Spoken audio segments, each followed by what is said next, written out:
This is the Bite Idea. More idea. You are welcome.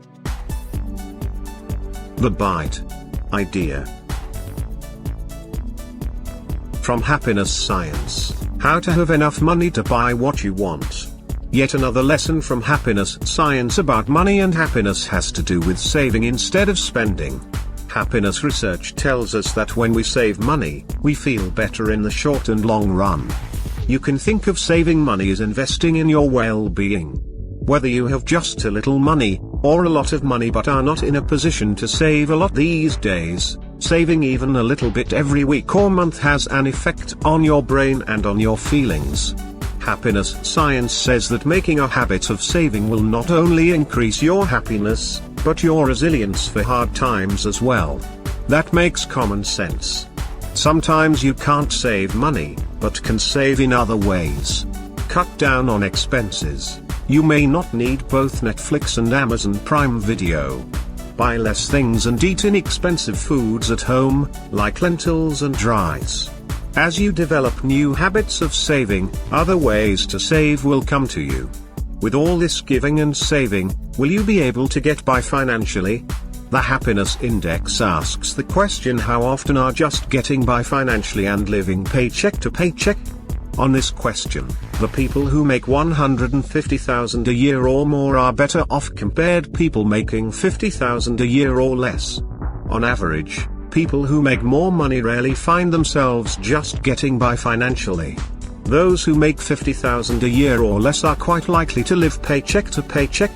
Yet, while people who make more money are 34% better off than those who make less, they are still stressed about their finances and don't necessarily feel that they have enough money to buy everything they want. What does Happiness Science have to say about this, and what can you do about it? Longitudinal studies conducted by Richard Easterlin give us important clues. Easterlin's research is based on many years of data gathered in many countries about happiness and income levels. You may have heard of the Easterlin paradox. The Easterlin paradox is a scientific finding that says that after a certain level of income, your happiness does not increase, or does not increase much. For people in the USA, an income of between $35,000 and $75,000, depending on how you meet your needs and your personality type, will give you the most happiness you can get. In truth, if you want to get happier after you reach the Easterlin paradox level, you will have to nearly double your income to get just a little bit happier, and then double it again to squeak out another tiny gain in happiness. This is called marginal returns. In other words, you're better putting your time and energy into other things besides making money if you want to be happier. Using a little imagination and looking to Maslow's hierarchy of needs, you can figure out what would make you happier given the circumstances of your life.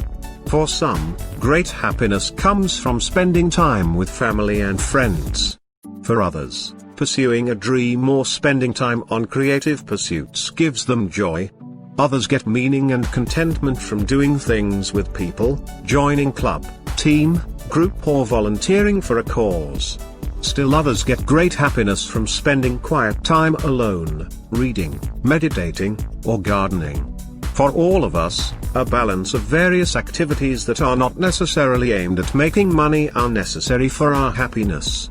To recap, Happiness Science give us 3 lessons we can employ to make us happier when it comes to money: give, save, and make less. Take the Happiness Index survey to get your own assessment of your well-being, and download the Personal Happiness Handbook Part 1, Happiness and Money for more information on happiness and money.